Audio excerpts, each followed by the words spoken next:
So ayun, okay KJX, kumusta kayong lahat? Puro bad news na nakikita natin ngayon sa news, no, about sa Bitcoin, lalo-lalo na yung mga whales na nakikita natin. Pero ako, tulad ng sinabi ko, ito yung chart natin, tapos tingnan nyo yung mga chart nila ha, pakita ko lang sa inyo. Ito, may nag-comment, ang sabi niya, BTC plan for this week. Currently, we are in the first week range. The expectation is Bitcoin to undergo a pump, pushing the price higher. However, after reaching a range of 44K to 45K, there is a project dump to liquidity level of 40K. So, i-check nyo yan, no? After daw lumipad ng 44 or 45, possible biglang mag-dump na, no? Ng 40K ang BTC, mga lodi, no? Ganun din kay Crypto Rover, no? So, is the Bitcoin, this is next, no? Sa kanya naman is 44K. Biglang babagsak na ng 40K ang Bitcoin, mga lodi, no? Kay MM Crypto, kung titingnan natin, ayan, lahat sila ngayon puro negative sa BTC ngayon. And then balik tayo ngayon dito sa ating chart, no? So tulad ng sinabi ko, ayan, no? May 40K tayong support, automatic yan, lagi nyo tatandaan. Ako, lagi akong pumapasok kung nasaan ang support or resistance na ibinibigay ko. Katulad nito, kagabi, no?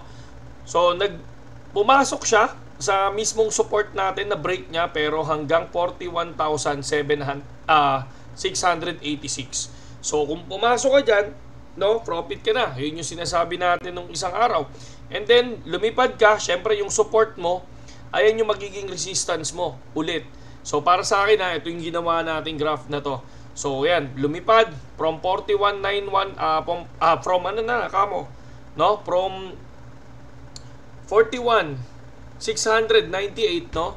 Lumipad siya ng 43,1, no? 43,1 ang nilipad niya kanina, mga lodi. Pero ito, hindi naman to na break. So, meaning may support dito, mga idol, no? So, lumipad siya. Ako, medyo tinitingnan natin to. 43,300. So, meron tayong support na 43,300. So, ay resistance, no? Possible. Pag pumalo dyan, may tendency lumipad dyan, mga lodi, no? May tendency lumipad. Sige, tingnan nga natin to. 43,300. Check natin to, mga lodi, no? So, kung titingnan natin, nalilipad dyan at papalo ng 44K, ang sabi nila, no? Ang sabi ng mga whales, possible mangyari, lilipad hanggang 44 and then zoom, babagsak hanggang 40. Ayan yun, mga lodi, no?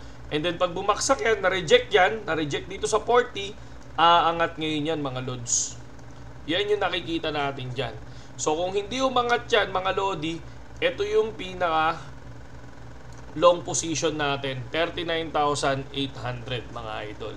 No? Karamihan sa iba, mga idol, simula nung pumutok ang ETH naman, mga lodi, no? Simula nung pumutok ang ETH na magkakaroon ng spot ETH spot, no? ETF. Parang yung iba pupunta doon, no? Yung iba na Bitcoin, na bumili ng Bitcoin, nag-sell sila at bibili sila ng ETH, mga idol, no? Yun yung isa sa nakikita ko dahilan, no, kung bakit biglang magkakaroon ng dump, mga lodi, no? So yun yung isa. Pero syempre, tulad ng sinabi ko, nasa inyo yan. Importante, may graph kayo, mga idol. Importante, nandiyan yung graph sa inyo. At importante, kayo mismo nag-a-analyze kung ano yung possible na na mangyari, di ba? So ako, ganun ginagawa ko, mga lodi, no? So, hindi ako nakikinig sa iba, pero syempre tinitingnan natin yung sarili nating graph. Okay? So, tingin ko, no? Ayan yun. Tingnan natin, ha? Not sure ako dito sa 43,300, pero kung meron naman kayong barya, pwede nyong subukan. Ako, mamaya, meron akong gagawin. Susubukan kong pumasok dito, mga idol. So, tingnan natin kung magpo-profit tayo dyan. Okay? So, ito yung ating withdrawal kanina, mga lods, no? Para mapakita ko lang sa inyo lahat, diba? Nag-take profit tayo. So ayan. So take profit natin, bumili tayo ng XRP, pero winidraw natin yan, 532 XRP. I think nasa 16 to 17,000 to. Okay? So ayan yung mga withdrawal natin. Ito yung transfer natin sa mismong future trading, and then ito yung mga nagiging profit natin. So nag-withdraw tayo ng 112, January 12 and January 16 mga idol. Okay? So ngayon meron tayong 55 USDT. Mamaya mag-future tayo ng 10 o'clock or pag pumalo yung mismong 43,300. Okay? And then, siguro naman, no? Sabi nga nila, may rejection pagdating ng 44,000.